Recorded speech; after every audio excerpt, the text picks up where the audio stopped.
ইউনূস সরকার দায়িত্ব নেওয়ার পর থেকে একটা জিনিস খুব ভালোভাবে দৃশ্যমান, সেটা হলো যে বাক স্বাধীনতা। এবং আমরা যারা কথা বলছি, আমরা এর আগে বা বিগত সরকার আওয়ামী লীগ সরকার পতনের আগে যে আমরা বলিনি তা নয়, কিন্তু আমরা যেটুক বলেছি সেটুক নিয়ে কম্পমান থাকতাম আমরা, যে কখন কি ঘটে যায়। কিন্তু এখন আজকে যেই কর্মকাণ্ড করে যাওয়ার পর আওয়ামী লীগের যে বিদায় হয়েছে যেভাবে, তারপরেও আমরা এখন সোশ্যাল মিডিয়ায় অনেক জায়গায় দেখি অনেক কথা বলার সুযোগ পাচ্ছে আওয়ামী ঘরানার লোকজন, বলুক, যেহেতু বাক স্বাধীনতা আছে।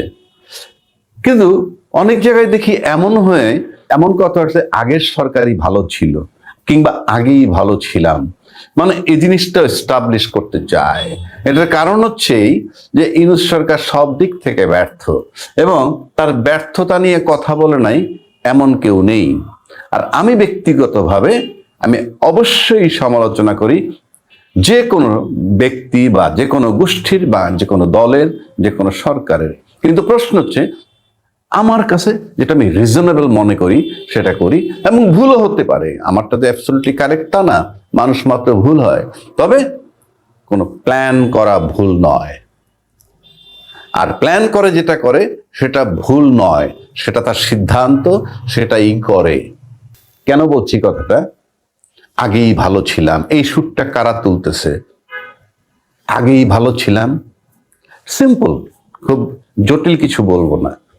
আজকে কথা প্রসঙ্গে আমাকে এই কথাটা একজন বলছে, সেটাকে আমি সাজায় বলছি আমার মতো করে।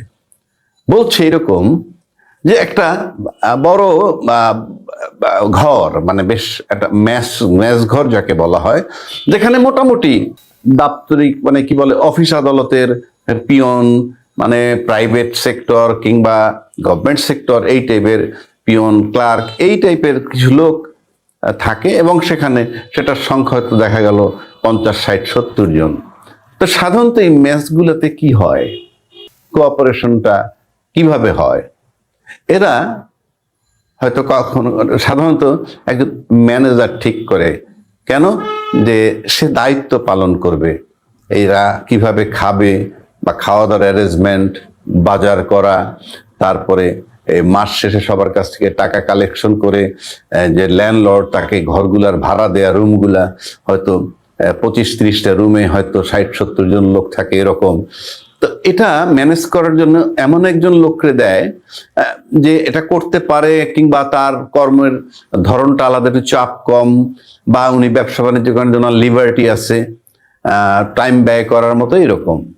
এবং একটা সময় দেখা গেল যে সবাই তার উপরে যে কোনো কারণই হোক, তারা মনে করতেছে এর বদল করা দরকার, এর কর্মকাণ্ড ভালো লাগতেছে না, 2 বছর পার হওয়ার পর কর্মকাণ্ড ভালো লাগতেছে না, বাজারের মান খারাপ হচ্ছে, প্লাস খাবার দাবার প্রপারলি হচ্ছে না, বাড়ি ভাড়া টাড়া নিয়ে জটিলতা, বাড়ি ভাড়া বেড়ে যায়, সে কিছু প্রতিবাদ করে, নানান জটিলতা তৈরি হইল। এখন একটা সময় কি করা হইলো, যে তাকে বাদ দিয়ে দেওয়া হইল। বাদ দিয়ে সবাই সিদ্ধান্ত নিয়ে আর একজন ব্যক্তিকে, যিনি উৎসাহিত ছিলেন, কিংবা যিনি তাকে মানে তাকে দায়িত্ব দেওয়ার পর দলমত নির্বিশেষে, মানে ওই যারা মেসেজ থাকেন সবাই দায়িত্বটাকে দিয়ে দিল। দিয়ে দেওয়ার পর যেটা হলো, যথারীতি তার কাছে সবার যে মাসিক চাঁদার মতো বাজারের জন্য যেটা দেয়, সবাই তাকে টাকা পয়সা দিল। দেওয়ার পর সে চলছে, শুরু করলো আর কি কাজকর্ম।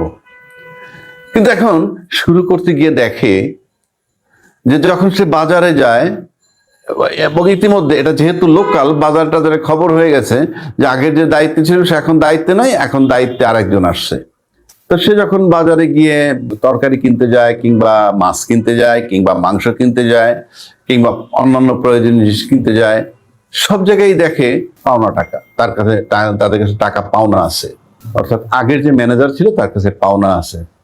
তো এখন সে কিছু কিনতে গেলেই বলে আগের টাকা পরিশোধ করো, কিংবা তুমি 1000 টাকা দাও, 700 টাকার মাল নাও, পিছেরটা রিকভার করো।